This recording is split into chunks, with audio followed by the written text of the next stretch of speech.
Assalamu alaikum dear students, মই আমিৰ হামজা আৰু তোমালোকে চাই আছা ট্ৰু নলেজ টিভি। আজি আমি এই ভিডিঅ'ত এইচএছ ফাৰ্ষ্ট ইয়াৰৰ আৰবীৰ এয়া 7 নম্বৰ লেসন আদ-দাৰসুস সাবিয়া এই লেসনটো অসমীয়াত এক্সপ্লেইন কৰিম। তো আহা দেৰি নকৰি ভিডিঅ' আৰম্ভ কৰোঁ। মিন সিৰাতিন নবী সাল্লাল্লাহু আলাইহি ওয়াসাল্লাম, নবী সাল্লাল্লাহু আলাইহি ওয়াসাল্লামৰ জীৱনীৰ পৰা। ইন্না নবিয়া মুহাম্মদ সাল্লাল্লাহু আলাইহি ওয়াসাল্লাম ৰাসূলুন, নিশ্চয় নবী মুহাম্মদ সাল্লাল্লাহু আলাইহি ওয়াসাল্লাম এজন ৰাসূল আছিল, বাৰ্তাবাহক, মেসেঞ্জাৰ। আৰসালাহুল্লাহু ইলান নাসি কাফাতান লিয়ুনকিযহুম মিনাদ দালালাহ, আৰু আল্লাহ তাআলাই তেওঁক প্ৰেৰণ কৰিছে, আৰসালাহু প্ৰেৰণ কৰিছে মানুহৰ কাৰণে, যাতে তেওঁ কাফাতুন সমগ্ৰ মানৱ জাতিক লিয়ুনকিযহুম বচাব পাৰে, ৰক্ষা কৰিব পাৰে, মিন দালালা ভুল পথৰ পৰা তেওঁ যাতে ৰক্ষা কৰিব পাৰে, ওয়া ইয়াহদিয়াহুম ইলা দীনিল হক, আৰু তেওঁ যাতে হক দীনুল হক মানে সত্য ধৰ্মৰ ফালে মানুহক পথ দেখুৱাব পাৰে,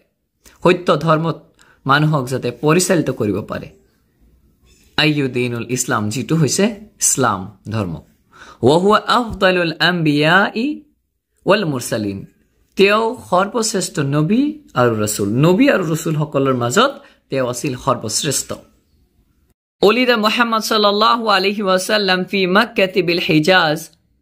মুহাম্মদ সাল্লাল্লাহু আলাইহি ওয়াসাল্লামৰ জন্ম হৈছিল মক্কাত হিজাজ নামৰ এটা ঠাইত,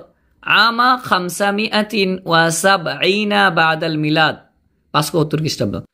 আৰু এইটো বছৰটো আছিলে 570 বছৰ পিছত, বাদা মিলাদ মানে ঈসা আলাইহিস সালামৰ জন্ম, যাক যীশু খ্ৰীষ্ট বুলিও কয় খ্ৰীষ্টানসকলে বা অসমীয়াত কোৱা হয়, তেওঁৰ জন্মৰ 570 বছৰ 570 বছৰ পিছত মুহাম্মদ সাল্লাল্লাহু আলাইহি ওয়াসাল্লামৰ জন্ম হৈছিল হিজাজ নামৰ এটা ঠাই, যেটো মক্কাত আছিল। ওয়া কানা আবাৱাহু মিন বানি হাশিম, আৰু তেওঁৰ পূৰ্বপুৰুষসকল আছিল বানি হাশিম বংশৰ সম্প্ৰদায়ৰ, মিন কাবিলাতি কুৰাইশ, যেটো কুৰাইশৰ এটা গোত্ৰ আছিল, কুৰাইশ গোত্ৰৰ এই বংশত, বানি হাশিম বংশত তেওঁৰ পিতৃপুৰুষসকল এই বংশৰ আছিল। ওয়াহিয়া আফদালু কাবাইলিল আৰব, আৰু আৰবৰ ভিতৰত সবতকৈ শ্ৰেষ্ঠ কাবাইল আছিল এই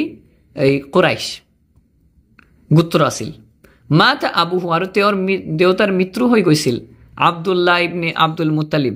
তেওঁৰ দেউতাৰ নাম হৈছে আব্দুল্লাহ ইবনে আব্দুল মুত্তালিব, মানে আব্দুল মুত্তালিবৰ পুত্ৰ আব্দুল্লাহ,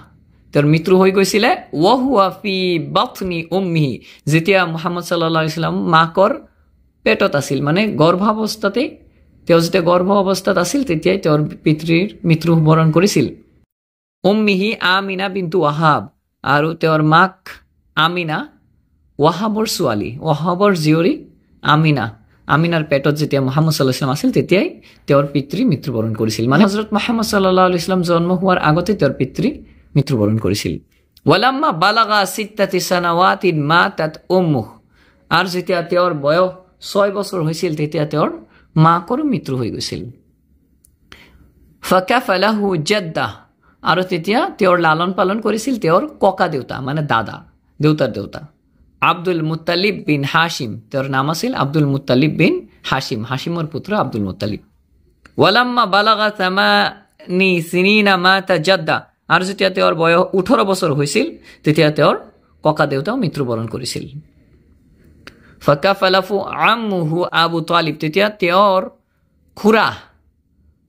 আবু তালিবে তেওঁৰ লালন পালন কৰিছিল। আশতাগালা নবী সাল্লাল্লাহু আলাইহি ওয়াসাল্লাম ফি শাবাবিহি বিৰৰাই ওয়াত তিজাৰা, নবীজি সাল্লাল্লাহু আলাইহি ওয়াসাল্লাম মানে ব্যস্ত হৈ পৰিছিল যুৱক অৱস্থাৰ পৰাই, বিৰৰাই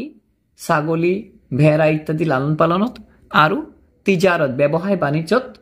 আৰু পোহনীয়া জীৱ জন্তু চৰোৱাত তেওঁ মনোনিৱেশ কৰিছিল। ওয়ালাম্মা বালাগা 25, আৰু যেতিয়া তেওঁৰ বয়স 25 বছৰ হৈছিল, সানাতান তাজাওয়াজা বিসাইয়্যিদা, তেতিয়া তেওঁৰ বিবাহ পাবত তেওঁ আবদ্ধ হৈছিল বিসাইয়্যিদা খাদিজা ৰাদিয়াল্লাহু তাআলা আনহাৰ সৈতে, বিনতু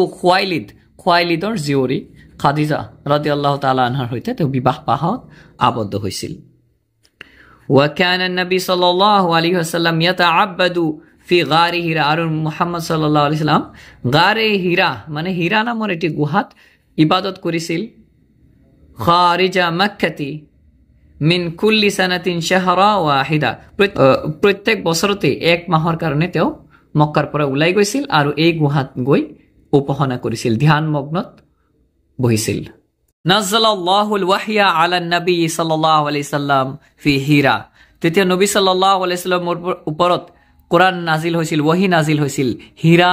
গুহাত ওয়া উমৰুহু 40 আমান আৰু তেওঁৰ বয়স আছিল তেতিয়া 40 বছৰ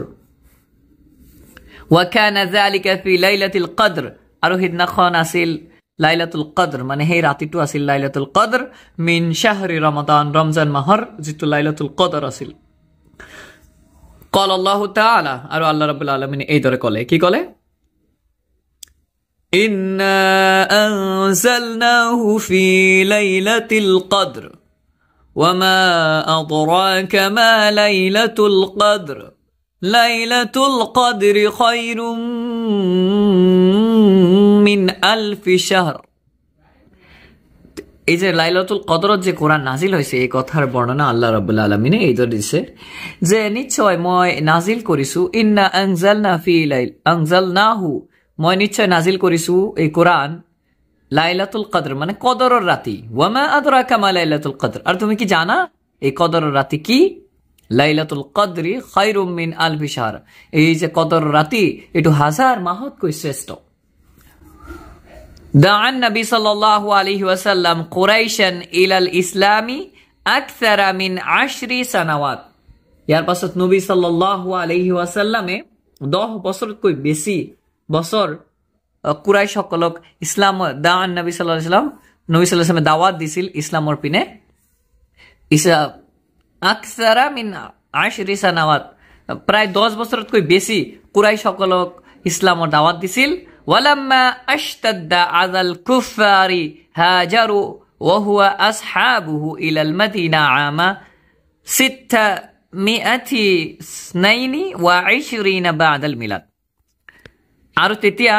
যেতিয়া এই কাফির বিলাকে নবী সাল্লাল্লাহু আলাইহি ওয়াসাল্লাম বিখন কষ্ট দিব আরম্ভ করিলে আযাল কুফার হাজারা হুয়া আসহাবুহু তেতিয়া নবী সাল্লাল্লাহু আলাইহি ওয়াসাল্লামে কি করিছিল যে প্রবজন করিছিল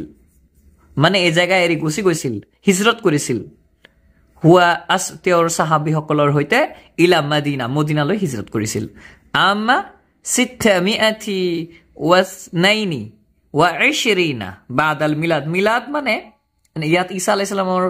জন্মৰ পিছৰ কথা কৈছে মানে খ্ৰীষ্টাব্দ যেটো আমি হোমিয়াত কও 622 খ্ৰীষ্টাব্দ 622 622 খ্ৰীষ্টাব্দ তেওঁ মদিনালৈ হিজৰত কৰিছিল ওয়াকানাতিল হিজৰাতি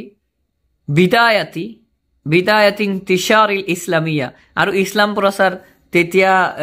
আৰম্ভ হৈছিল এই হিজৰিতে ইসলাম প্ৰচাৰ আৰম্ভ হৈছিল ফি শিবহিল জাজিৰাতিল আৰব আৰবীয় যিবিলাক উপদ্বীপ আছিল তাতে এই ইসলামৰ প্ৰচাৰ আৰম্ভ হৈছিল সুম্মা ফিল আলামি কুল্লি তাৰ পিছত সমগ্ৰ বিশ্বতে ইসলাম প্ৰচাৰ আৰম্ভ হৈছিল তো এই আছিল ডিয়াৰ ষ্টুডেন্টস যদি তোমালোকে লেসনটো বুজি পাইছা বা কোনোবা ঠাই যদি বুজা নাই অবশ্যই কমেন্টত মেনশন কৰিবা যদি ভিডিও ভাল লাগিছে লাইক শেয়াৰ আৰু কমেন্ট কৰিবা তো আজি এই পৰ্যন্তই আকৌ এক নতুন ভিডিও দেখা হ'ব ইনশাআল্লাহ